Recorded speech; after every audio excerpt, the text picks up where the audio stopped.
राम की कहानी एक्चुअली सबको दिलचस्प लगती है। ये बदलू राम एक सिपाही था असम रेजिमेंट का, और सेकेंड वर्ल्ड वॉर में जब कोहिमा इम्फाल की लड़ाई हो रही थी और जापानीज़ फौजें धीरे धीरे आगे बढ़ के पूरे ब्रिटिश फौज को घेर रही थी, जिसमें ये असम राइफल्स का भी टुकड़ी थी।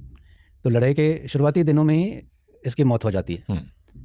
और अमूमन ऐसे कुछ रोज़ एक कितनी नफरी है उसका रिपोर्ट जाता है, और उस नफरी के बराबर जो है राशन आता रहता है। लेकिन लड़ाई के हालत में इतनी गोलाबारी के बीच वो जो जिसकी जिम्मेदारी थी वो भूल जाता है कि इसका नाम हम उस नफरी से निकाल दें, उस टैंक से निकाल दें।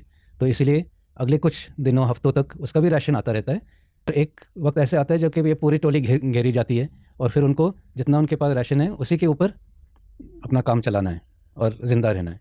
तो इस आदमी का जो एक्स्ट्रा राशन आया था उसके बदौलत वो और 4-6 दिन लड़ पाते हैं। और इसके ऊपर फिर आगे जाके जब ये कहानी निकली तब एक ब्रिटिश अफसर ने एक गाना बनाया उसके ऊपर, बदलू राम जमीन के अंदर, कि बदलू राम का बदन। और उसके बोल हैं कि बदलू राम का बदन ज़मीन के नीचे है लेकिन उसका राशन हम खाते हैं। तो एक मतलब मज़ेदार भी कहानी है, blessing in disguise. Blessing in disguise.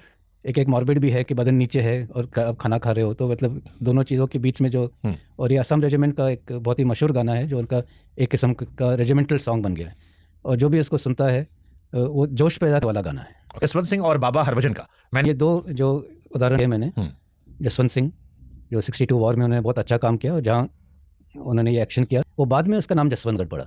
62 की लड़ाई में वो जसवंतगढ़ नहीं था, वो कोई और नाम था नॉर्मल, और उनको वो लड़ाई में शहीद हुए। हरभजन सिंह नॉर्मल पेट्रोलिंग में शहीद हुए और उनकी लाश मिली नहीं।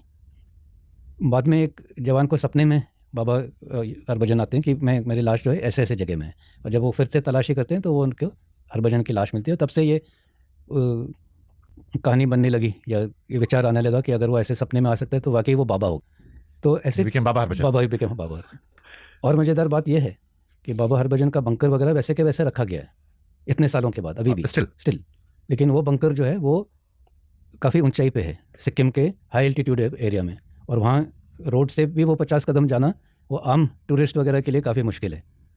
तो अभी एक न्यू बाबा हरभजन मंदिर बनाया है रोड के ऊपर, जहाँ पे लोग मत्था टेक सकते हैं बगैर वो एक्चुअल जगह जाके, जो कि शायद सारे लोग उतनी वो चढ़ाई ना कर पाए। भारतीय फौज में भी टोने टोटके होते हैं सर? हाँ होते हैं। सबसे आपको इंटरेस्टिंग टोना टोटका कौन सा लगा? ऐसे कि कोई बिलीफ ऐसा हो जो तो ऐसे बिलीफ तो होते ही हैं, लेकिन ये जो बिलीफ है इसके ही बदौलत हम चलते हैं। इसी की बदौलत ही हमें वो हिम्मत मिलती है कि हम ऐसे दूर दराज इलाके में जब तैनात है, बर्फबारी हो रही है, गोलाबारी हो रही है, तो ऐसे जो चीज़ें हैं इसी से हमें शक्ति मिलती है कि हम अपनी ड्यूटी ठीक कर पाए। मेरे ख्याल से देखिए मेरे पिता जो है वो एक आर्मी कैडेट थे, IMA में उनका ट्रेनिंग भी चल रहा था, लेकिन उस वक्त मुकुंद सर खेलकूद में उनके घुटने में चोट आई और उस वक्त ऐसे कोई मेडिकल फैसिलिटीज़ हुआ नहीं करते थे, तो IMA से उनको निकलना पड़ा और बाद में जाके वो एयरफोर्स में गए। तो क्योंकि मेरे पिताजी एयरफोर्स में थे तो I wanted to go to air force, लेकिन मेरा चश्मा लग गया तो चश्मे की वजह से मुझे आर्मी जाना पड़ा। तो मेरे पिताजी जिनको आर्मी में होना था वो एयरफोर्स में गए, मैं एयरफोर्स में जाना था, मैं आर्मी में गया, लेकिन आर्मी में जाके मैं चीफ बना। That is destiny. बस चाइल्डहुड हीरो तो नहीं कह सकते, लेकिन मेरे पिताजी को बहुत शौक था मिलिट्री हिस्ट्री का, तो उनकी लाइब्रेरी में यही किताबें थी जो बाद में मुझे एक्चुअल में पढ़नी पड़ी। लेकिन वो किताबों में मैंने ऐसे ही मतलब कहानी के तौर पर जब मैं स्कूल में था तो मैंने ज़्यादातर वो किताबें पहले ही पढ़ चुका था मैं। तो going into the army was natural progression. उस मौके पर जो दिखाते हैं वो अलग एक किस्म का होता है, तो किसी एक को कहना कि ये बेस्ट है या ये बेस्ट नहीं है वो शायद सही नहीं रहेगा।